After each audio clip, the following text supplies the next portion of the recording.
जय Hind to all my dear viewers. आज हम डिस्कस करेंगे ईवीएस के कुछ क्वेश्चंस यानी कि एनवायरमेंटल स्टडीज, जो कि आपका पर्यावरण अध्ययन कहलाता है। ये सभी क्वेश्चंस जो मैंने आज बोर्ड पे लिखे हुए हैं, ये सभी आपके सीटेट के प्रीवियस ईयर पेपर्स में आए हुए हैं और कई बार रिपीट हुए हैं। मतलब कई साल के मैंने पेपर्स देखे हैं, तो ये सारे क्वेश्चंस जो हैं रेपिटेटिव हैं। तो इनको चलिए स्टार्ट करते हैं, वन बाय वन एक एक करके डिस्कस कर लेंगे। क्वेश्चंस आपको इंग्लिश में दिख रहे हैं, but I will explain it in Hindi also. और वीडियो को एंड तक जरूर देखिएगा ताकि ये सभी क्वेश्चन जो आपको हर साल रिपीट होते हैं आपको एक बार दिमाग में सेट हो जाए। तो सबसे पहला क्वेश्चन है, which one is not the part of greenhouse gases. इन सभी में से कौन सी गैस है जो ग्रीन हाउस गैस नहीं है? इन सभी में से कौन सी ऐसी गैस है जो ग्रीन हाउस गैस नहीं कहलाती है? तो ग्रीन हाउस गैस आप सभी को पता है कि कौन कौन सी होती हैं। ग्रीन हाउस प्रभाव क्या होता है? ये हमारे पृथ्वी पे एक जो प्रॉपर टेम्परेचर होता है उसको मेंटेन करने का काम करता है, लेकिन एक मतलब लिमिट के बाद क्या होता है, बहुत ज़्यादा हो जाता है और ये ग्लोबल वार्मिंग का रूप ले लेता है। तो इन सभी में से कौन सी ऐसी गैस है जो ग्रीन हाउस गैस नहीं है? कार्बन डाइऑक्साइड, CFC यानी कि क्लोरोफ्लोरोकार्बन, NO2 यानी कि नाइट्रस ऑक्साइड, या फिर ऑक्सीजन। तो ऑक्सीजन जो है ये ग्रीन हाउस गैस आपकी नहीं होती है। बाकी आपकी कार्बन डाइऑक्साइड, क्लोरोफ्लोरोकार्बन और नाइट्रस ऑक्साइड, ये तीनों ही क्या हैं? ग्रीन हाउस गैसेज हैं। मीथेन होता है, मीथेन गैस भी ग्रीन हाउस गैस कहलाती है। वाटर वेपर है, यानी कि वाष्प जो वाटर वेपर आपके जो होते हैं, पानी की जो बूंदे भाप जो होती हैं। Now next question is the supply of water to the fields to grow crops. देखिए, जो वाटर सप्लाई करते हैं हम लोग क्रॉप्स को, यानी कि फसल को बढ़ने के लिए, यानी कि फसलों को जब हम पानी देते हैं फील्ड में, तो वो प्रोसेस क्या कहलाती है? एग्रीकल्चर, खेती कहलाती है, हॉर्टिकल्चर, इरिगेशन, या फिर इनमें से कोई नहीं? तो एग्रीकल्चर का मतलब होता है कृषि। तो कृषि में केवल पानी देना ही फसलों को नहीं होता है कि फसलों को बढ़ने के लिए हम पानी दे रहे हैं। एग्रीकल्चर में पूरा प्रोसेस आ जाता है जिसमें बीज बोया जाता है, ये सभी काम होते हैं। हॉर्टिकल्चर का क्या अर्थ होता है? हॉर्टिकल्चर में केवल वो आता है जिसमें फलों और फूलों को उगाने की प्रक्रिया को हॉर्टिकल्चर कहते हैं। ये भी आप याद रख सकते हैं, ये ईवीएस में ये भी कई बार क्वेश्चन पूछा गया है। The process of growing fruits and flowers is called horticulture. Now next है इरिगेशन। इरिगेशन का मतलब होता है सिंचाई।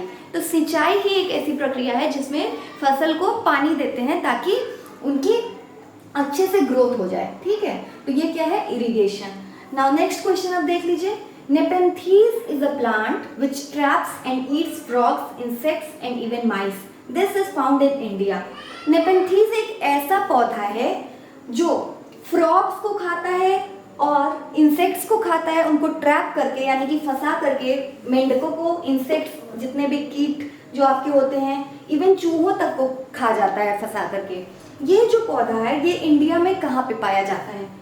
अरुणाचल प्रदेश में, मेघालय में, असम में, या फिर उड़ीसा में। तो ये नेपेंथीज जो है ये पाया जाता है मेघालय में, नॉर्थ ईस्ट साइड में। ठीक है, उत्तर पूर्वी दिशा में। तो नेपेंथीज कीटभक्षी पौधा होता है। कौन सा पौधा होता है? कीटभक्षी। एक पिचर प्लांट भी होता है। तो ये सभी प्लांट्स क्या कहलाते हैं? कीटभक्षी, जो कीट को खाते हैं। यहाँ तो फ्रॉक्स को भी ये खा रहा है, माइस को भी, यानी कि चूहों को भी खा रहा है। तो ऐसे प्लांट्स क्या कहलाते हैं? कीटभक्षी, इंसेक्टिवोरस प्लांट्स बोलते हैं इनको। तो ये कहाँ पे इंडिया में पाया जाता है? मेघालय में। नेक्स्ट है, which one is necessary in photosynthesis. Photosynthesis का अर्थ क्या होता है? प्रकाश संश्लेषण, आप सभी जानते हैं। तो फोटोसिंथेसिस में इन सभी चीजों में कौन सी ऐसी चीज है जो जरूरी है? फोटोसिंथेसिस की प्रक्रिया क्या होती है? जब पौधे अपना भोजन स्वयं बनाते हैं, किन किन चीजों की उपस्थिति में? चलिए देख लेते हैं। एयर, वाटर, सनलाइट, या फिर सभी? तो एयर, वायु की जरूरत पड़ती ही है, ऑक्सीजन की।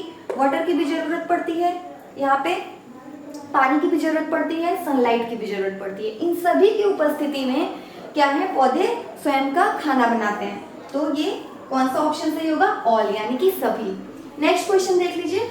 ब्रॉन्ज।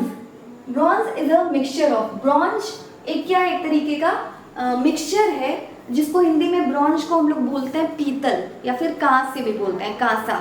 ठीक है, तो ये कौन से दो मेटल्स का मिक्सचर है? ठीक है, तो चलिए देख लीजिए। कॉपर और जिंक का, कॉपर और टिन का, कॉपर और आयरन का, या फिर एल्यूमिनियम और टिन का।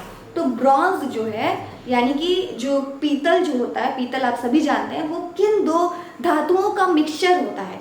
वो होता है कॉपर यानी तांबा और टिन का। ठीक है, तांबे और टिन का मिक्सचर क्या कहलाता है? ब्रॉन्ज यानी कि पीतल। This is the correct option. Next देखते हैं, food energy is measured in. Food energy, जो खाना जो हम खाते हैं उसकी एनर्जी को, उसकी ऊर्जा को किस में मापा जाता है, किस में मेजर किया जाता है? उसकी क्या मतलब यूनिट होती है, क्या इकाई होती है? कैलोरीज, हर्ट्ज, वॉट्स या केजी, किलोग्राम? तो देखिए यहाँ पे कैलोरीज जो है ये सही ऑप्शन होगा। कैलोरी फूड की जो यूनिट होती है फूड एनर्जी की, वो क्या होती है? कैलोरी। कैलोरी में ही मापा जाता है।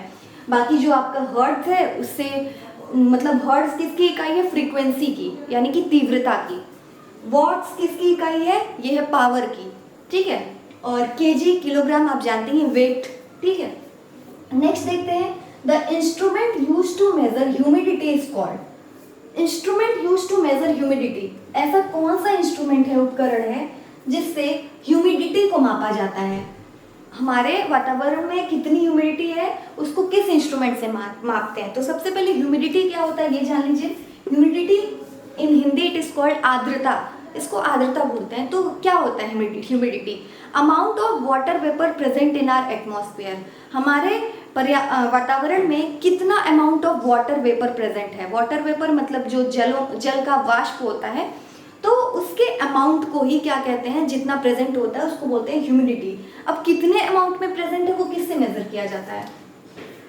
बैरोमीटर से, थर्मोमीटर से, हाइग्रोमीटर से या फिर एनीमोमीटर से? तो देखिए बैरोमीटर जो है ये आपका, ये देखिए यहाँ पे 4 क्वेश्चन आपके बन जाएंगे।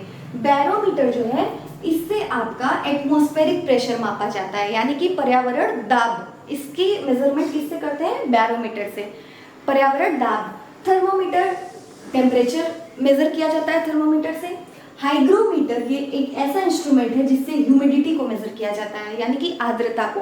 अमाउंट ऑफ वाटर वेपर कितना है हमारे एटमॉस्फेयर में वो किससे मेजर करते हैं? हाइग्रोमीटर से।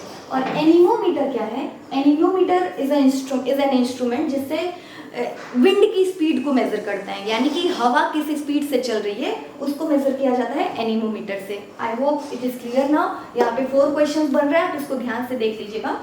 नेक्स्ट है, which one is not a creeper.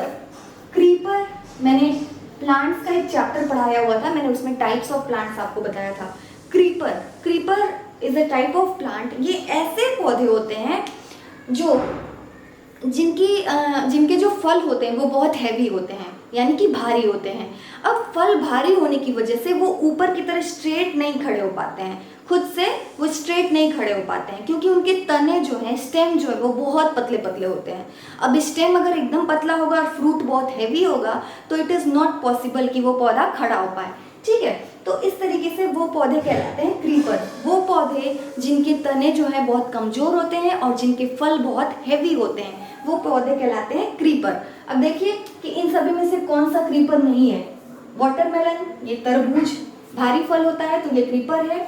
Mint यानी कि पुदीना, गॉड, बॉटल गॉड आप कह सकते हैं, लौकी, और पंपकिन यानी कि कद्दू। तो यहाँ पे देख रहे हैं वाटरमेलन, गॉड और पंपकिन, ये तीनों ही क्या है? हेवीएस्ट मतलब हैवी फ्रूट्स होते हैं, भारी फल सब्जियां होती हैं। तो ये सभी क्या है? क्रीपर है। लेकिन मिंट जो है, पुदीना, ये क्रीपर नहीं है। मिंट क्या है? मिंट हर्ब है। हर्ब यानी कि शाक इसको बोलते हैं। ठीक है, अब हर्ब्स कौन से प्लांट होते हैं? जो बहुत छोटे होते हैं। ठीक है, जिनकी स्टेम जो होती हैं बिल्कुल ग्रीन एंड सॉफ्ट स्टेम्स होती हैं, उनके जो तने होते हैं। अब बहुत छोटे छोटे प्लांट्स होते हैं, जैसे धनिया भी उसमें उसी कैटेगरी में हर्ब्स में ही आ जाता है। कोरिएंडर जो है, इवन तुलसी भी आपका उसी में आता है। लेट अस सी नेक्स्ट वन। तो यहाँ पे कौन सा ऑप्शन सही था? मिंट। अब नेक्स्ट देख लीजिए, विच one is a friend of a farmer. इसमें से, इन सभी में से कौन सा फार्मर का फ्रेंड यानी कि किसानों का दोस्त कहलाता है? ग्रास हॉपर, टिड्डे, माउस, चूहे, टर्माइट, दीमक या फिर अर्थवर्म, केंचुए। तो यहाँ पे फार्मर फ्रेंड, फार्मर्स फ्रेंड किसको कहते हैं? अर्थवर्म को बोलते हैं यानी कि केंचुए को बोलते हैं। क्यों ऐसा बोलते हैं? क्योंकि केंचुआ जो है मिट्टी को बिल्कुल सॉफ्ट बना देता है, मिट्टी को बिल्कुल सॉफ्ट बना देता है, जिससे मिट्टी जो है बहुत फर्टाइल हो जाती है और अगर आप उसमें पानी देते हैं तो बहुत मतलब ईजिली अब्जॉर्व कर लेता है और वो बहुत देर तक पानी को सोखे हुए रहता है। तो ये है अर्थवर्म जो कि किसानों का दोस्त कहलाता है क्योंकि वो मिट्टी को क्या कर रहा है? फर्टाइल बना रहा है। नेक्स्ट है, which gas is highest in atmosphere. इन सभी में से कौन सी गैस है जो हमारे एटमॉस्फेयर में, हमारे पर्यावरण में सबसे ज़्यादा अमाउंट में प्रेजेंट है? ऑक्सीजन, हाइड्रोजन, नाइट्रोजन या कार्बन डाइऑक्साइड? तो हाइड्रोजन तो यहाँ होता ही नहीं है।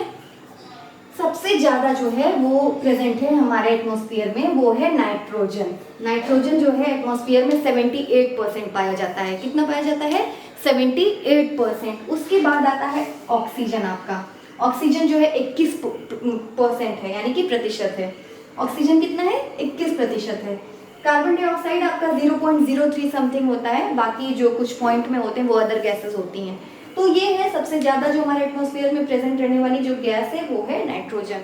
तो ये थे ईवीएस के कुछ इंपॉर्टेंट क्वेश्चंस, बहुत ज़रूरी हैं, इनको रिवाइज करिए आप। नेक्स्ट वीडियो में और भी मैं क्वेश्चंस की प्रैक्टिस कराऊंगी और भी सीटेट के जितने टॉपिक्स हैं वो मैं कवर करूंगी, क्योंकि सीटेट का एग्ज़ाम्स धीरे धीरे जब सभी एग्जाम्स कंडक्ट हो रहे हैं तो सीटेट का एग्जाम्स भी जल्दी ही होगा। तो आप प्रिपरेशन को अपने जारी रखिए। वीडियो आज का अगर पसंद आया हो तो प्लीज़ इसे लाइक, मेरे चैनल को सब्सक्राइब, जो मेरे चैनल का नाम है वो है यूनिवर्सल जूही, और इसे शेयर भी अपने फ्रेंड्स को जरूर करिए ताकि उन लोगों तक भी ये इन्फॉर्मेशन पहुंच पाए। Thank you so much.